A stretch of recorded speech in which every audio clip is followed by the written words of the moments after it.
আসসালামু আলাইকুম ওয়া রাহমাতুল্লাহি ওয়া বারাকাতুহু। সুপ্রিয় দর্শক শ্রোতা ভাই বোন, আমরা এসেছি লক্ষ্মীপুর জেলার রামগতির কাছাকাছি একটি জায়গায়। সদর থানার মধ্যে পড়লেও এটি অনেকটা বর্ডারে বলতে পারেন। বাংলাদেশের ঐতিহ্যবাহী দ্বীনি শিক্ষা প্রতিষ্ঠান টুমচর আলিয়া মাদ্রাসার ছায়াধন্য একটি এলাকা। এই ইউনিয়নের নাম হলো তেয়ারিগঞ্জ এবং এই জায়গাটি যেখানে দাঁড়িয়ে আছে এটার নাম হলো শহর কসবা। শহর কসবা প্রাথমিক বিদ্যালয় এখানে আমরা দেখতে পাচ্ছি। এই প্রাথমিক বিদ্যালয়ে ৯৫টি পরিবার আশ্রয় নিয়েছেন। তারা সবাই নিঃস্ব, তাদের ঘরবাড়ি পানির নিচে নিমজ্জিত। আমরা যেখানে দাঁড়িয়ে আছি একটা স্কুল আছে, আপনারা দেখতে পাচ্ছেন কলার ভেলায় করে আমি এসেছি এবং এখানে চতুর্পাশে অথই পানি ছাড়া আর কিছু নেই। চতুর্পাশে শুধু পানি আর পানি, গাছপালা, ঘরবাড়ি সব পানির নিচে এবং অনেকখানি পানি নেমে গেছে। আমরা দেখতে পাচ্ছি এই যে গাছের যে পানির দাগটা, সুতা বাঁধা যে গাছটা আমরা দেখতে পাচ্ছি, এটার উপরে পানি ছিল। তাহলে এর মানে হলো যে এই হাততলা পর্যন্ত পানি নিচে ছিল। যেহেতু এখানে নদী কাছাকাছি আছে, আলহামদুলিল্লাহ পানি নামতে শুরু করেছে, অনেকখানি নেমেছে। কিন্তু ফেনীর পর পুরো নোয়াখালী এবং লক্ষ্মীপুর এলাকা জুড়ে এরকম ভয়াবহ প্লাবন।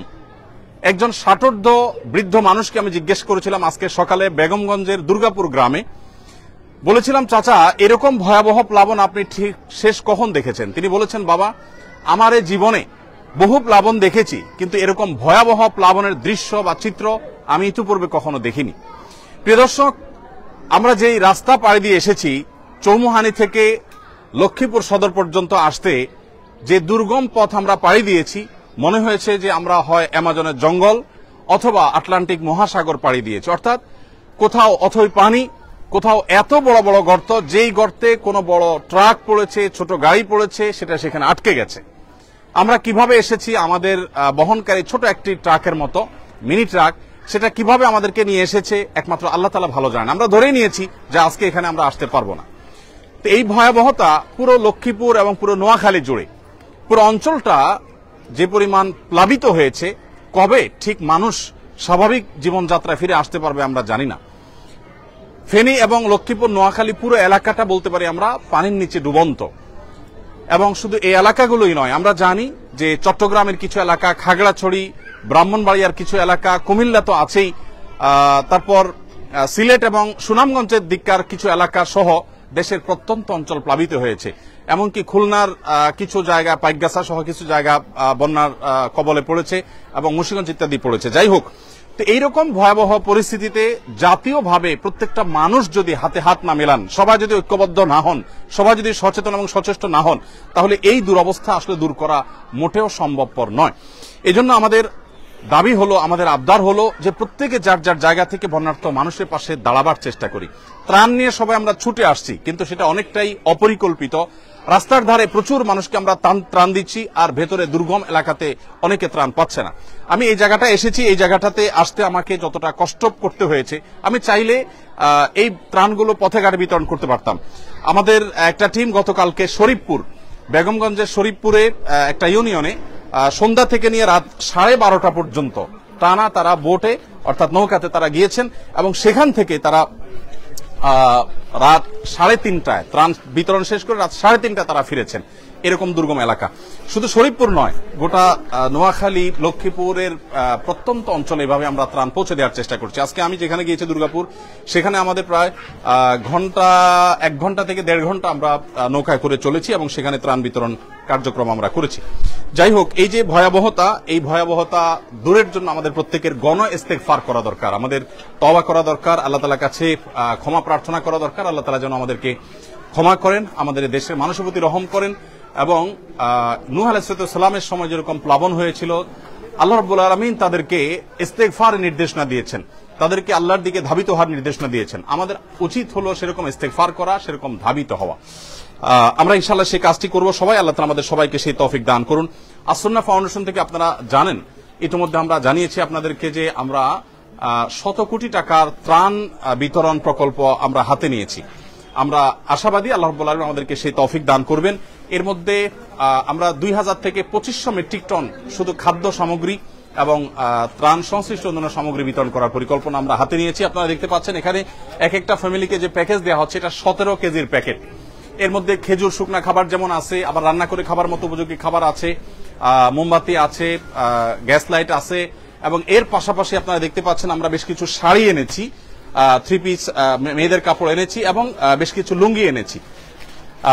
এই কাপড়গুলো আনার উদ্দেশ্য হলো, আপনারা জানেন অনেকে একটা কাপড়ে তার বাসা থেকে বেরিয়ে এসছেন, তিনি আসার পর এখানে আর অন্য আরেকটা কাপড় তার আসলে জোগাড় করার মতো সুযোগ তার হয়নি। তো এই মুহূর্তে তাদের ভিজা কাপড়ে থাকতে হয়, আমরা সেজন্য তাদের জন্য কাপড়ের ব্যবস্থা করেছি, মেয়েদের জন্য ন্যাপকিন সহ, বাচ্চাদের জন্য খাবার এবং গরুর জন্য ভুসি সহ আমাদের সাধ্যে যতটুকু আছে আমরা সেটা করেছি। আপনারা অনেকে দেখেছেন ইতিমধ্যে যে আমরা কোনো জায়গায় জেনারেটর স্থাপন করেছি, সেখানে ফুয়েল ঢাকা থেকে আমরা ভরে ভরে ড্রামে করে ফুয়েল এর ব্যবস্থা করেছি, এবং বিভিন্ন আশ্রয় কেন্দ্রে এই সমস্ত জেনারেটর স্থাপন করে সেখানে মোবাইল চার্জের ব্যবস্থা করা হয়েছে, কারণ অনেকে পরিবারের সাথে যোগাযোগ করতে পারছেন না, প্রবাসীরা নিজের পরিবারের সাথে যোগাযোগ করতে পারছেন না, সেটা আমরা করেছি আলহামদুলিল্লাহ। তো যাই হোক, আমাদের 20,000 শুকনা খাবারের যে লক্ষ্যমাত্রা ছিল সেটা আলহামদুলিল্লাহ ইতিমধ্যে শেষ।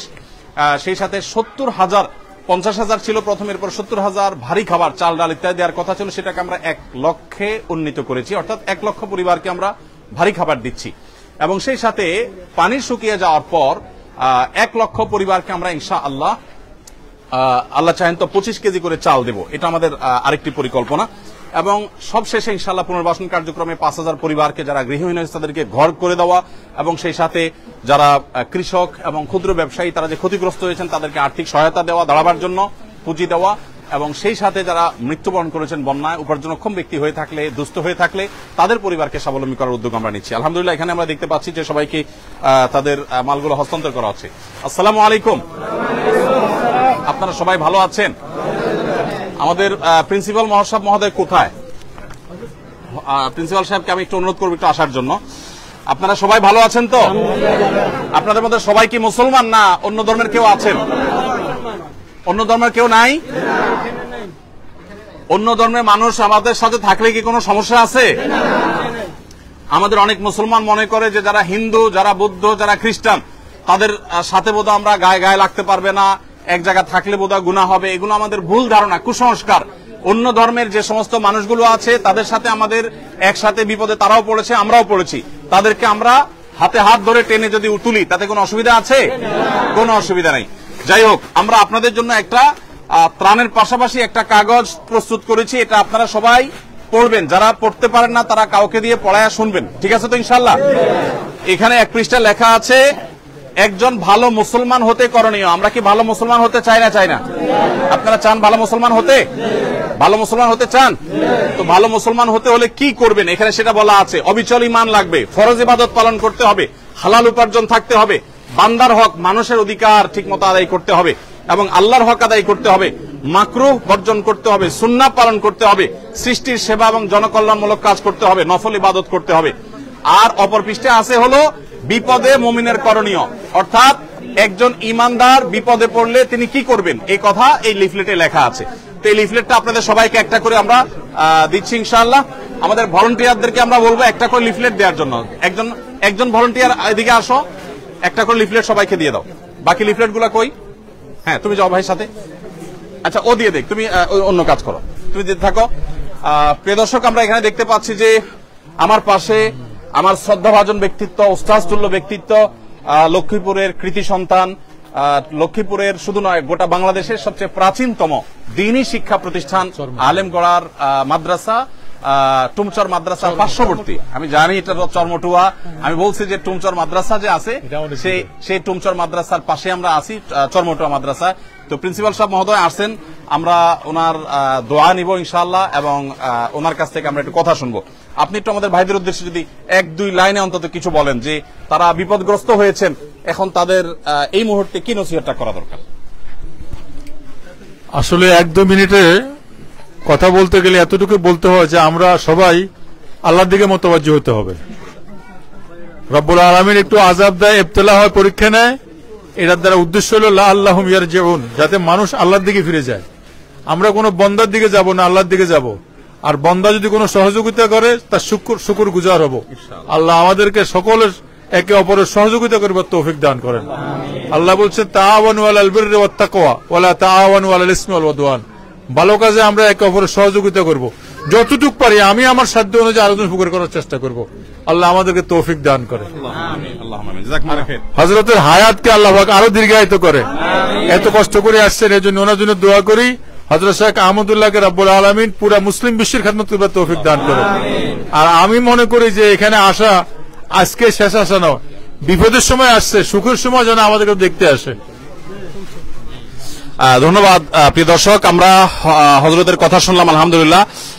চরমটুয়া মাদ্রাসার পাশে আমরা এটা কাজ করলেও এখানকার আরেকটা বড় চরমটুয়াটাও দ্বীনি শিক্ষা প্রতিষ্ঠান হিসাবে প্রাচীনতম। কত বছর আগে? আচ্ছা, এটা 35 বছর কম কি? আমার বয়সের ধাক্কা প্রায়। তো যাই হোক, টুমচর আলিয়া এবং চরমটুয়া কয় মাদ্রাসা, দুইটা মাদ্রাসায় লক্ষ্মীপুরের প্রাচীনতম সবচেয়ে পুরাতন দ্বীনি শিক্ষা প্রতিষ্ঠানগুলোর একটি। আমরা দীর্ঘায়িত করব না, প্রিয় দর্শক আপনাদেরকে জানিয়ে রাখতে চাই আমাদের সব বেনিফিশিয়ারি ভাইদের হাতে হাতে সবাই কাগজটা পাইছেন সবাই? আপনারা এই পাশে পাই নাই তো, এই পাশে সবাইকে দিয়ে দেন। সেই সাথে ওনাদের জন্য আপনাদের মধ্যে যারা বৃদ্ধ আছে সবাইকে আমরা দিতে পারছি না, তাদের জন্য আমরা একটা করে লুঙ্গির ব্যবস্থা করেছি, কারণ আপনারা অনেকে এক কাপড়ে আসছেন। আবার যারা মা বোনরা আছেন, উপরে মহিলারা আছেন, মহিলাদেরকেও দেওয়া হবে, তাদের জন্য আমরা মহিলাদের উপযোগী পোশাক এনেছি। ইনশাআল্লাহ শিশুদের উপযোগী কিছু পোশাকও আমরা দেব, এবং মহিলাদের একান্ত যে সমস্ত আপনার প্রোডাক্টের প্রয়োজন হয়, বাচ্চাদের কিছু প্রোডাক্টের প্রয়োজন হয়, সেগুলো আমরা আলাদা করে রেডি করেছি। মা বোনদের পোশাকগুলো একটু এবং লুঙ্গিগুলো একটু দিয়ে দাও। লুঙ্গিগুলা কই? লুঙ্গির তালিকা কার কাছে? আসেন, হযরতের হাত দিয়ে দেন। হযরত আপনি এই পাশে দেন, এই পাশে দেন।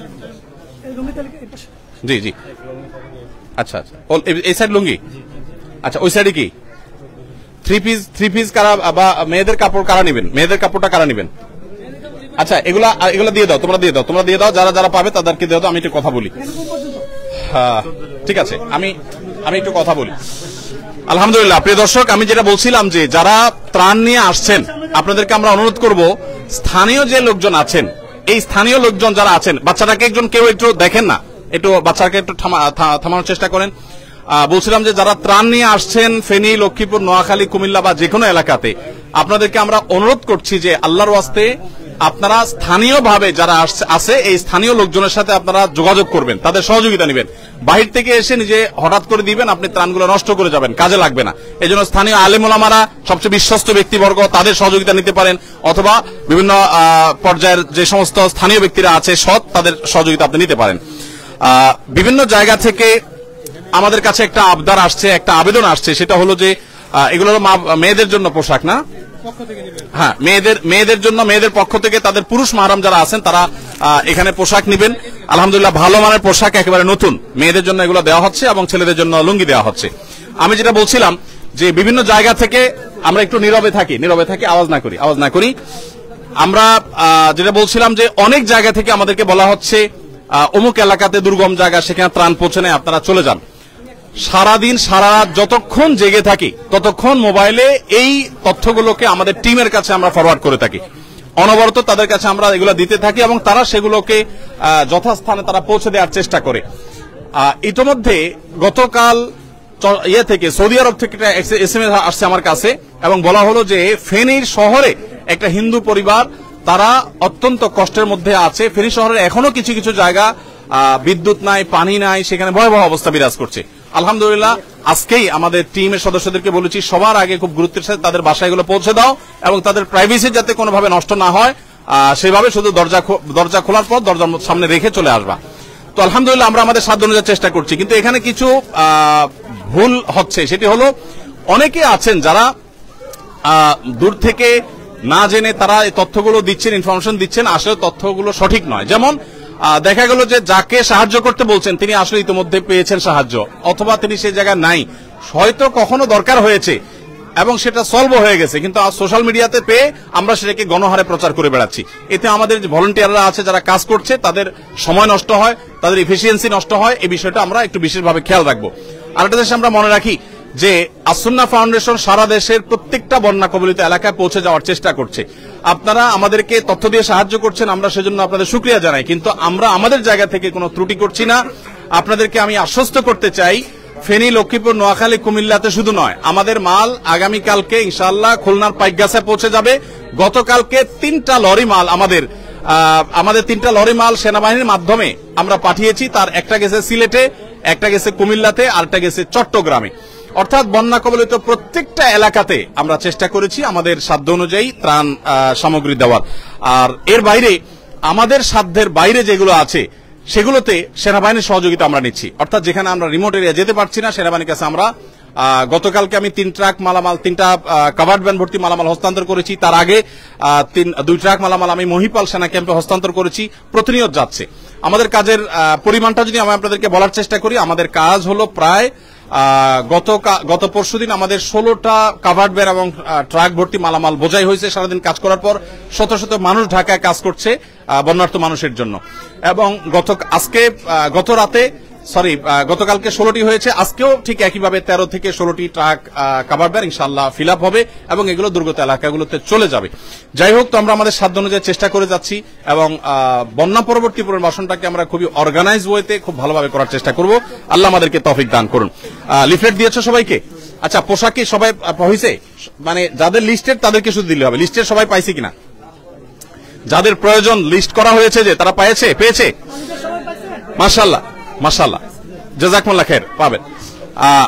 ভাই সকল, আপনাদের সবাইকে আমি বলছি, বিপদ আপদ কার থেকে আসে বলেন তো? আল্লাহর পক্ষ থেকে আসে। তো যে আল্লাহর পক্ষ থেকে বিপদ আসে, সেই বিপদ দূর করার জন্য আমরা কার কাছে দোয়া করব? আল্লাহর কাছেই দোয়া করব, তাই না? মনে রাখবেন, দুনিয়ার বিপদ দূরের জন্য আপনার বিপদ হয়েছে, আমি পাশে দাঁড়াইছি। আমার বিপদ হয়েছে, আপনি পাশে দাঁড়াবেন। মরার পরে যদি বিপদে পড়ি আমরা, সেই বিপদে কেউ আপনার পাশে দাঁড়াতে পারবে? তাহলে সেই ক্ষেত্রে মরার পর আখিরাতে যাতে বিপদে পড়তে না হয়, এজন্য আমাদের ঈমানটা ঠিক করতে হবে, আল্লাহর প্রতি বিশ্বাস ইয়াকিন ঠিক রাখতে হবে এবং সেই সাথে 5 ওয়াক্ত নামাজ ঠিকমতো পড়তে হবে। 5 ওয়াক্ত নামাজ পড়বো তো সবাই ইনশাআল্লাহ? কখনো মিথ্যা বলা যাবে না, কোনো মানুষের ক্ষতি করা যাবে না, কারো হক মারা যাবে না, বোনদের হক দিয়ে দিতে হবে, স্ত্রীর হক দিয়ে দিতে হবে, স্ত্রীও স্বামীর হক আদায় করতে হবে, কারোর প্রতি জুলুম করা যাবে না, ঝগড়া মারামারি করা যাবে না, তাহলে ভালো মুসলমান হওয়া যাবে। এই কাগজটাতে সবকিছু লেখা আছে, এগুলো আপনারা ভালো করে পড়বেন। আর সুন্নাহ ফাউন্ডেশন আমাদের সাধ্য অনুযায়ী আপনাদের পাশে আমরা আছি। আমাদের ভলান্টিয়াররা রাত দিন পরিশ্রম করছে। এই যে মফিজ ভাই আর সুন্নাহ ফাউন্ডেশন একজন শুভাকাঙ্ক্ষী, তিনি একইভাবে অর্থ দিয়ে সাহায্য করেন, আবার শ্রম দিয়ে সাহায্য করছেন। এরকম বহু লোক সারা দেশে আমাদের আছে, তারা গোটা দেশব্যাপী ঝাঁপিয়ে পড়েছে সমস্ত কাজকাম বাদ দিয়ে আপনাদের কিভাবে কষ্ট দূর করা, সেজন্য আমরা চেষ্টা করছি। আপনারা আমাদের জন্য দোয়া করবেন তো ইনশাআল্লাহ? আমাদের যে সমস্ত ডোনাররা আছে, যারা টাকা দিয়েছেন, সেই টাকাটা দিয়ে আমরা মালগুলো কিনে, আবার আমাদের স্বেচ্ছাসেবকরা কষ্ট করে পরিশ্রম করে এগুলো প্যাকেট করেছেন, সেগুলো আপনাদের কাছে নিয়ে আসছি। আপনারা আমাদের সবার জন্য দোয়া করবেন ইনশাআল্লাহ। আর আপনাদের জন্য আমরা দোয়া করি, আল্লাহ আপনাদের কষ্টকে দূর করে দেন এবং লাঘব করে দেন। আল্লাহ তাআলা দুনিয়াতে যেরকম আপনাদের বিপদে আপনাদেরকে সহায়তা দিচ্ছেন, আল্লাহ যেন আখিরাতে বিপদ থেকে আমাদের সবাইকে উদ্ধার করেন, বলেন আমিন। লক্ষ্মীপুর নোয়াখালী এলাকার মানুষ, কুমিল্লা ফেনী এই এলাকার মানুষ দিনদার ধার্মিক হয়ে থাকে, নামাজি কালামি হয়ে থাকে। আমরা সবাই সেটা যেন খেয়াল রাখি, আমরা যেন ভুলে না যাই। মনে রাখবেন, আল্লাহর আযাব যদি হয় তাহলে কিন্তু মানুষ সে আযাবে ধ্বংস হয়ে গেলে তার জাহান্নাম নিশ্চিত। বন্যার পানি এটা আযাব হিসাবে আসছে এমনটি জরুরি নয়, হতে পারে আল্লাহ আমাদের পরীক্ষা করছেন, হতে পারে আমাদের গুনাহ মাফ হবে, কিন্তু আমাদের সবর করতে হবে। কি করতে হবে? আপনাদের মধ্যে যারা উপযুক্ত, যাদের ঘর বাড়ি ভেঙে গেছে, শেষ হয়ে গেছে, আমরা সুন্নাহ ফাউন্ডেশন থেকে তাদেরকে ঘর করে দেওয়ার জন্য টাকা পয়সা এবং টিন দেব ইনশাআল্লাহ। এবং যাদের কৃষক, কারো গরু মারা গেছে, ছাগল মারা গেছে, কারো ক্ষেত খামার নষ্ট হয়েছে, আমরা তাদের জন্য চেষ্টা করব, তথ্য উপাত্ত করে যাচাই বাছাই করব। শুধু আবেদন করলেই হবে না, যদি সত্য কেউ তথ্য দিয়ে থাকে, মিললে আমরা ইনশাআল্লাহ তাদেরকেও নগদ অর্থ সহায়তা করব। ততএব আপনাদেরকে শুধুমাত্র আমরা এই যে কিছু চাল দিলাম এটাই শেষ না, এরপরে আবার 25 কেজি করে চাল আমরা দেব যারা গরিব, অভাবী, দুস্থ, তাদেরকে পানিটা শুকাইলে আমরা সবার ঘরে ঘরে এটা পৌঁছায় দেব। কিন্তু শর্ত হলো সত্য তথ্য দিতে হবে। যে মিথ্যা কথা বলে তার সাথে আমরা নাই, সত্যবাদীর সাথে আল্লাহ আছে, আমরাও আছি, আর মিথ্যাবাদীর সাথে আল্লাহ নাই, আমরাও নাই। মিথ্যা মানুষকে ধ্বংসের দিকে নিয়ে যায়। আমরা কখনো মিথ্যা বলবো না। ত্রাণ কেন, গোটা পৃথিবীর বিনিময়ে মুসলমান মিথ্যা বলতে পারে? অতএব আমরা শক্ত থাকবো তো ইনশাআল্লাহ। এবং আমাদের মা বোনরা যারা আছে তাদেরকেও আপনারা নসিহত করবেন। আপনাদের স্ত্রী, আপনাদের বোন হয়তো আছেন, দেখেন ঘর বাড়ি ছেড়ে আপনারা এখানে চলে আসেন, কারণ এই আশ্রয় কেন্দ্রে থাকতে ইচ্ছা করে না। কিন্তু মনে রাখবেন, আল্লাহ রাব্বুল আলামিন যে আমাদেরকে ভালো রেখেছেন, আশ্রয় কেন্দ্রে আমরা যে থাকতে পেরেছি। বহু মানুষ আছে আশ্রয় কেন্দ্রে নাই। ফেনীর পরশুরাম, ছাগলনাইয়া এলাকা, এই সমস্ত এলাকাগুলোতে এমন ভয়াবহ অবস্থা বিরাজ করছে যে সেখানে দোতলার ছাদে, 3 তলার ছাদে মানুষ আজকে 4-5 দিন ধরে আছে, বৃষ্টির মধ্যে ভিজতেছে, খানা নাই, কিছু নাই, 4 দিন 5 দিন, এবং তাদেরকে কেউ যায় উদ্ধার করতে পারে। সেনাবাহিনী অনেকে উদ্ধার করতেছে, কিন্তু অনেককে এখন উদ্ধার করা সম্ভব হয় নাই, ওখানে আছে। আমি যে গাড়িতে এসেছি সেই ট্রাকের ড্রাইভার সাহেব বলেছেন আমি দেখেছি লাশ ভেসে গেছে আমার চোখের সামনে দিয়ে। তো তার তুলনায় আল্লাহ আমাদেরকে ভালো রাখছেন না? আমরা সর্বাবস্থা আল্লাহর কাছে শুকরিয়া আদায় করবো, আলহামদুলিল্লাহ। আল্লাহ আমাদের সবাইকে ভালো রাখুন। প্রিয় দর্শক, আমরা শেষ করব। ওনারা আলহামদুলিল্লাহ, আমরা আশা করছি যে তারা এমনিতে এলাকা মানুষের ভিতরে ধার্মিকতা আছে, তারা আল্লাহকে স্মরণ করবেন। আমরা ইনশাআল্লাহ তাদেরকে দিনদারিতার জন্য তাদেরকে সহযোগিতা করব। আমরা শুধু ত্রাণে দিচ্ছি না, সাথে দাওয়াতি কাজের জন্য এই লিফলেট দিয়ে দিয়েছি। এই লিফলেটটা তারা পড়বেন, মোটিভেশন নেবেন, এবং এখানে দ্বীনি কার্যক্রম ইনশাআল্লাহ চলতে থাকবে। এভাবে আমাদের শত শত পয়েন্টে কাজ চলছে, শত শত জায়গায় কাজ চলছে। আল্লাহ রাব্বুল আলামিন তাদের কষ্ট দূর করে দিন। আপনারা যারা ত্রাণ নিয়ে আসছেন তাদেরকে বলবো স্থানীয় লোকদের সাথে যোগাযোগ করে আসবেন, রাস্তাঘাট ভালো আছে কিনা দেখে আসবেন। ফেনী থেকে চৌমুহানী থেকে লক্ষ্মীপুর আসতে এই রাস্তার অবস্থা খুবই ভয়াবহ। বিকল্প রাস্তা কি হতে পারে সেটা আপনারা দেখবেন এবং জেনে শুনে আসবেন। আল্লাহ তাআলা আমাদের সবাইকে কাঁধে কাঁধ মিলিয়ে এই বিপদগ্রস্ত মানুষের পাশে দাঁড়াবার তৌফিক দান করুন। আমরা আমাদের সাধ্য অনুযায়ী চেষ্টা করছি, সবাই সবার সাধ্য অনুযায়ী চেষ্টা করলে ইনশাআল্লাহ, আমি আবারও বলি, 18 কোটি মানুষ দাঁড়িয়ে গেলে 50-60 লক্ষ মানুষের কখনোই কষ্ট থাকবে না, ইনশাআল্লাহ লাঘব হয়ে যাবে। আল্লাহ তাআলা আমাদের সবার সেই কষ্ট দূর করে দিন। এই প্লাবন সহ সকল প্রাকৃতিক দুর্যোগ থেকে আল্লাহ তাআলা আমাদেরকে হেফাজত করুন, এবং বাহিরের যে শত্রুতা যারা করছে আমাদের সাথে, আল্লাহ তাআলা তাদের মোকাবেলা করার মতো শক্তি সামর্থ্য আমাদের সবাইকে দান করুন। জাযাকুমুল্লাহ খাইর। আসসালামু আলাইকুম ওয়া রাহমাতুল্লাহি ওয়া বারাকাতুহু।